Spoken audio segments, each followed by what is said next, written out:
देखो जब हम खाना खाते हैं तो सबसे पहले चावल दाल सब्जी खाते हैं। नमकीन चीज़ खाने के बाद हम मीठा आइटम खोजते हैं। मीठा आइटम में हम खीर सेवई कस्टर्ड खाते हैं, मेथी की गोंद की, बेसन की लड्डू, बूंदी की लड्डू खाते हैं, तिल की पट्टी खाते हैं, ताकि अब जो नमकीन हम खाए थे उसको खाने के बाद जब हम मीठा खाना खाएं तो हमारा जो मन का जो स्वाद है बहुत ही अच्छा हमको लगे।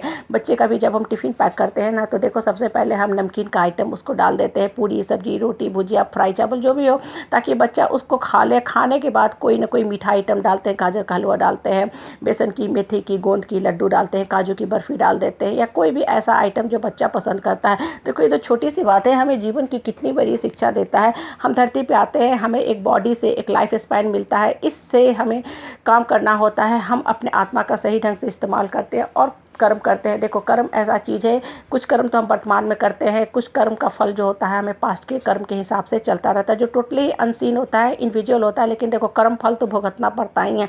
आज आपको जीवन में कोई परिस्थिति परेशानी से गुजर रहे हो, सफोकेशन सप्रेशन फ्रस्ट्रेशन फील कर, जीवन बहुत ही दुखद हो गया है, आप सिर्फ और सिर्फ कष्ट ही कष्ट झेल रहे हो। कष्ट की मार से आपका जीवन जो है सॉल्टी होते जा रहा है, नमकीन होते जा रहा है, माइंड भी आपका पूरा डैमेज होते जा रहा है। आप सिर्फ और सिर्फ अपने मन को कोस रहे हो कि हे भगवान मेरे जीवन में ये सारे ही कष्ट क्यों मिले हैं।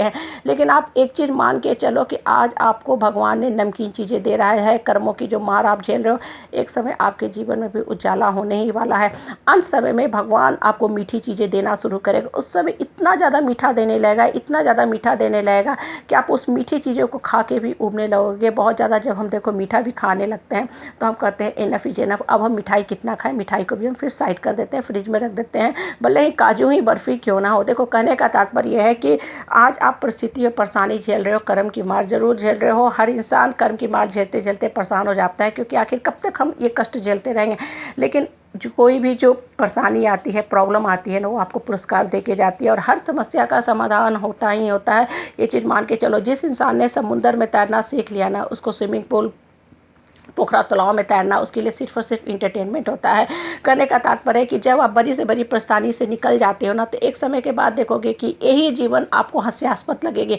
आपको खुद में हंसी आएगा कि कल को क्या ऐसा होता था कि हम ये सब कष्ट झेलते थे, कल क्या क्या हम धूप में जाते थे, आज मेरे पास इतनी महंगी गाड़ी पड़ी हुई है।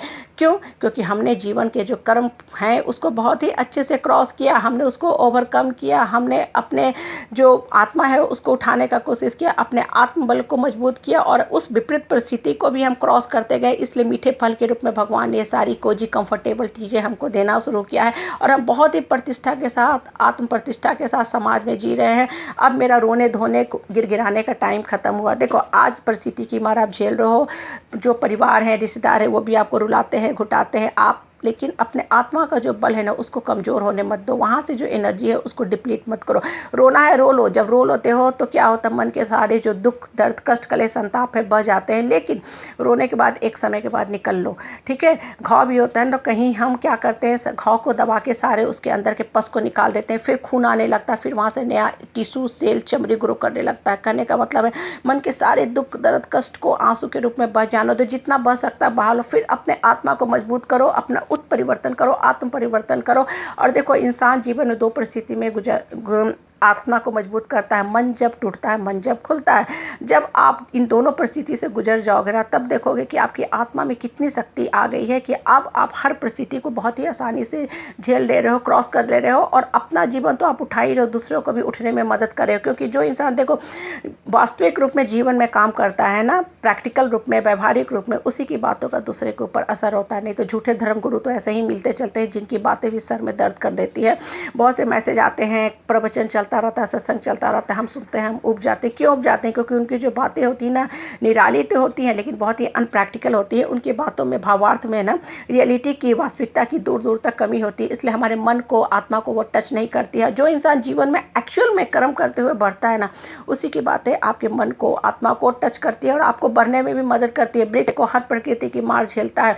पौधा जब हम लगाते हैं ना, तेज़ गर्मी, तेज़ बारिश, पाला, तेज़ गर्मी, तेज़ बारिश, पाला, सारा कुछ झेलता है।